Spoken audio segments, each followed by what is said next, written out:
ጽ መናገር የሌለባትን ውሸት የሆነ ነገር ግን እውነት የሚመስል ነገር ለናታን በመናገሯ አቤልን በጣም ትልቅ ችግር ውስጥ ከተዋለች።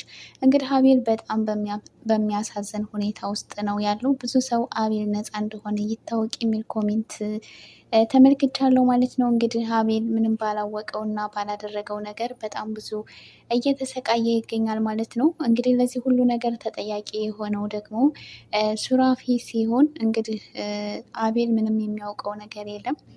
እየተባለውንም ነገር ለማጣራት ሞክሮ ነበር። ነገር ግን በተደጋጋሚ ጽ እንደዛ እያለች ስትነግረው ውሸቷን የሆነ መስሎት ነበረ ማለት ነው። ነገር ግን በስተመጨረሻ ኤፍራታና ጽ ቁጭ ብለው በግልጽ ሲያወሩ ተደብቆ በመስማት እውነቷን እንደሆነ በመረዳት ቆይ ይሄ እንዴት ሊሆን ይችላል የሚል ትልቅ ጥያቄ የሆኑበት ነበረ። ምናልባት ይህንን ነገር የሚያደርገው ቃል እንጂ ሌላ ማንም ሰው ሊሆን አይችልም ብሎ አቤል ደምድሟል ማለት ነው። እንግዲህ ብዙ ጊዜ ጽ የምትታየው ውሏም ሆነ አዳሯ ከቃል ጋር ስለሆነ ይህንን ነገር ያደረገው ቃል ነው ብሎ አቤል ያስባል። እንግዲህ እስር ቤትን በገባበት ሰዓት ዳጊ ቃልን ተከታትሎ ምን አይነት ሰው እንደሆነ እና ስራው ምን እንደሆነ እንዲያጣራለት ጠይቆት ነበረ። ነገር ግን ቃል ደግሞ በተቻለው መጠን ጽንና አቤልን ለማቀራረብ እየሞከረ ነበረ። እንግዲህ እስር ቤት ድረስ በመሄድ ችግራችሁን ፍቱት፣ ይቅርታ ጠይቃት ብሎ አቤልን ሲጠይቀው አንተ ባጠፋው ጥፋት እንዴት እኔ ይቅርታ ጠይቃለሁኝ? የትም ስትልከሰከሱ ያደረጋችሁትን ነገር እኔ ላይ እንዴት እንደዚህ ታደርጋላችሁ? በማለት ቃልን ሲናገረው ነበረ። ቃልም እንግዲህ ጽን እያናደዳት ያለው ይህ ድርቅና ነው። ስለዚህ ጥፋትህን አምነህ ይቅርታ ጠይቃት እያለው ነበረ። እንግዲህ አቤል በቃል ድፍረት በጣም እየተናደደበት ነበረ። አቤልም እየተናደደ ያለው ምናልባት ይህንን ነገር ያደረገው ቃል ነው ብሎ ስላሰበ ነው። እንግዲህ ሱራፌል እዛ ቤት ውስጥ እነ ጽ ቤት ጽን ለማየት ስትወጣ ስትገባ ለማየት እነሱ ቤት ዘበኛ ሆኖ በመቀጠር እንግዲህ ውሎና ዳሩ እዛው ሆኗል ማለት ነው። እንግዲህ ሱራፌልን ማንም ሰው አልጠረጠረውም። ጽ በስተመጨረሻ እንግዲህ አቤልን ካሳሰረችው በኋላ ምናልባት እስር ቤትም ስለሆነ ወንድሜ ምንም ሊያደርገው አይችልም በማለት ከወንድሟ ጋር ለመታረቅና ከወንድሟ ጋር ስምምነት ለመፍጠር ያላት አማራጭ እውነቱን መናገር ስለሆነ ሁሉም ቤተሰብ በተሰበሰቡበት መሀል በቃ አቤል ነው ይሄንን ነገር ያደረገው፣ ለዚህም ደግሞ ከስሼ አሳስሬዋለሁ ብላ ስትነግረው እንግዲህ ናታን በጣም ነበረ የደነገጠው ማለት ነው። እውነት የእኛ አቤል ነው ይሄንን ያደረገው እያለ በጣም በተደጋጋሚ ጽን ሲጠይቃት ነበረ። ጽን በድፍረት አዎ ይሄንን ነው እሱ ነው ያደረገው ብላ እኔ ከቢኒያም መልእክት ተልኮልኝ እሱን አንብቤ የተጻፈውን ስልክ ቁጥር አውጥቼ ጽፌ ደውዬ የቢኒያም ድምፅ እየሰማሁት መስሎኝ ራሴን ስቼ ነበረ። ከዛ አንስቶ ቤቱ ወስዶ ስለነበረ የዛን ቀን ነው ይህ ነገር የተፈጠረው ብላ ስትነግረው ናታን ስላመናት እንግዲህ አቤልን እሄድለታለሁ ብሎ ነበረ። እንግዲህ እንዳለውም እስር ቤት ድረስ ሄዶ አቤልን እንቅ አድርጎ ይይዞ እንዴት አንድ የአይኔ ማረፊያ የሆነችውን አንድ አለችኝ የምላት እህቴን እንዴት እንደዚህ ህይወቷን ታጨልማለህ ብሎ እየዛተበት ነበረ። እንግዲህ አቤልን በጣም ለመታገስ እና ናታንን ለማስረዳት ሞክሮ ነበረ። ነገር ግን ናታን ደግሞ በጣም ተናዶ ስለነበረ ሊረዳውም ሆነ ሊያምነው ፈቃደኛ ስላልሆነ በጣም እየዛተበት ነበረ። ካልሆነም እሱ ጋር መጥቼ አንተን ግድዬ እዚሁ እስር ቤት እጄን እሰጣለሁ እያለን ሲዝትበት ነበረ። አቤልም ከዚህ በኋላ እኔን ጮክ ብለህ እንድታናግረኝ አልፈልግም፣ የትም እህትህን ስትልከሰከስ ያመጣችውን እዛው ፈልግ ብሎት ነበረ። ናታን ግን በጣም ተናዶ እንዳትጨርሰው ብሎ ነበረ ያስቆመው። ይህንን ነገር መናገሯ እንግዲህ ኤፍራታንም እንዴት እንደዚህ ታደርጋለች ጽ እንዴት እውነቱን ትነግረዋለች ብላት ነበረ። ጽ በኤፍራታም ንግግር በጣም ተናዳባት ነበረ። እንዴት አንቺ እንደዚህ ትያለሽ? ሴት ልጅ ሆነሽ እንዴት ለሱ ትከላከይለታለች ብላ ነበረ። እንግዲህ ኤፍራታም ያለውን እውነታ ናታንም ልታስረዳው ሞክራለች። አቤል ምንም ነገር እንደማያውቅ ነው የተረዳሁት። በጣም በተደጋጋሚ ብዙ ጊዜ ጠይቄው፣ ነገር ግን እሱ ስለ ነገሩ ምንም የሚያውቀው ነገር የለም ብላ ለናታን ልታስረዳው ሞክራ ነበረ። ናታን ግን በጣም ተናዶባት ዝም በይ ብሎ ነበረ ያስቆማት ማለት ነው። እንግዲህ ናታን ምን ማድረግ እንዳለብኝ እኔ ያውቃለሁ እያለ ነበረ።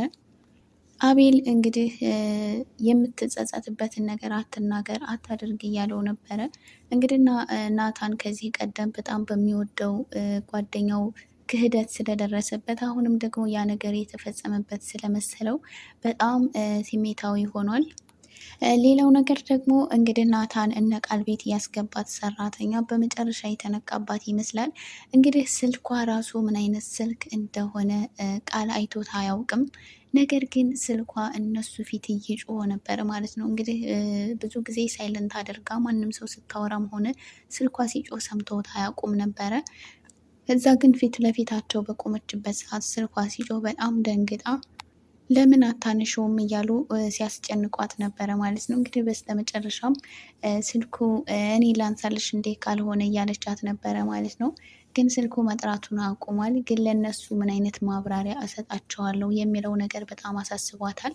እንግዲህ ሀኒ የልጅቱን ማንነት በግልጽ ገብቷታል። ለቃል በተደጋጋሚ ልታስረዳው ብትሞክርም ቃል ግን በጣም ጥሩና ምስኪን ልጅ ናት። ስለዚህ በቃ እሷን ታያት እያለን ሲላት ስለነበረ ለቃል ነገሩን ማስረዳት ከበድ ስላላት በቃ እውነታውን እኔ በአይኔ እንድታየው አደርጋለሁ ብላ ሀኒ እሷን መከታተሏን ቀጥላለች ማለት ነው። እንግዲህ ከዚህ ቀደም ከሱራፌል ጋር ተቀጣጥረው ሲገናኙ ተመልክታ ነበር። በዛ ላይ በጣም ዘንጣ ስለነበረ እንዴት ቆይ እንደዚህ ዘናጭ ሆና ቤት ሰራተኛ ትሆናለች እያለች ነበረ። እንግዲህ ቤት ውስጥ መታ ልብሷን እንዴት እንደቀያየረች እና በተደጋጋሚ ተደብቃ ስልክ ስታወራም ተመልክታታለች።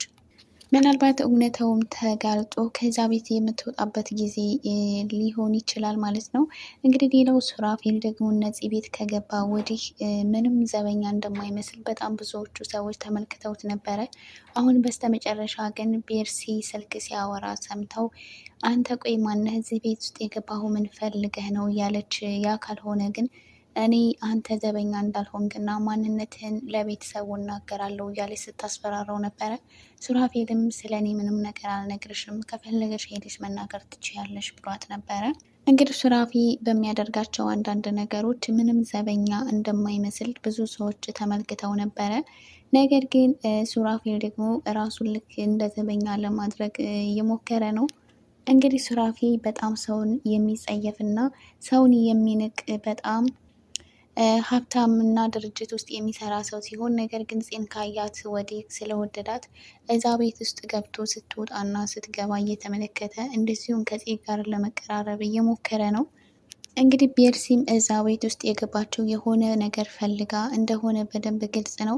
እንግዲህ ነገረው ስራዋ ሁሉ ናታንን የምትወደው ይመስላል። እንግዲህ የልጅነት ጓደኛው ስለሆነች ከልጅነታቸው ጀምረው አብረው ስለተማሩ ምናልባት ናታንን ወዳው አሁን የራሷ ለማድረግ እየሞከረች ሊሆን ይችላል።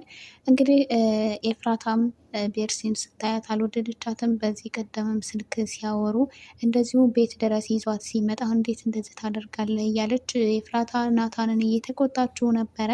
እንግዲህ ቤርሲ በኤፍራታ ሁኔታ ምንም ደስተኛ አይደለችም። ኤፍራታም እንደዚሁ ቤርሲን አልወደደቻትም።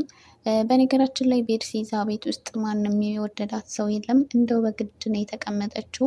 ነገር ግን ሚስጥሩን ገኒ ስለምታውቅ ምንም ማለት አልቻለችም።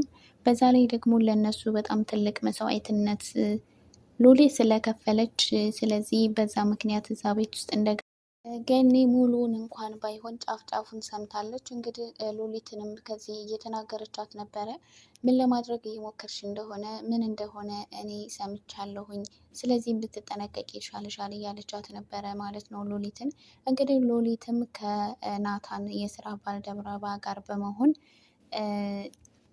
ኤፍራታን አሳልፋ ከሰጠችው ገንዘቡን በነፃ እንደሚሰጣት ነግሯታል። እንግዲህ ኤፍራታ የናታን የስራ ባልደረባው የሆነው ቤታቸው በመጣ ሰዓት በጣም ተናዶባት ስለነበረ እሷን ሴት ልጅ እንዴት ረግጦ ማኖር እንደሚቻል አሳያታለሁ እያለ ይዛተ ነበረ። እንግዲህ ይህንንም በሉሊት አማካኝነት ለኤፍራታን የእጁ ለማስገባት እየሞከረ ነው። ሉሊትም እንግዲህ ምናልባት ገንዘቡን ከሰጠኝ በኋላ ለዚህ ነገር በኋላ መፍትሄ ይፈልግለታለሁ ብላ አስባለች።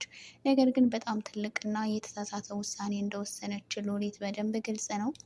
ቤርሲን ከዛ ቤት ለማስወጣት እና ቤተሰቡን ለመጠበቅ ስትል ኤፍራታን በጣም ትልቅ ችግር ውስጥ ልትከታት ትችላለች። እንግዲህ ውድ የሐረግ ድራማ ተከታታዮች ለዚህ ቻናል አዲስ የሆናችሁ ላይክ፣ ሰብስክራይብ በማድረግ ቤተሰብ ሆኑ። ቤተሰብ የሆናችሁ እናመሰግናለን። በቀጣይ ፓርት እስከምንመጣ ሰላማችሁ ይብዛ።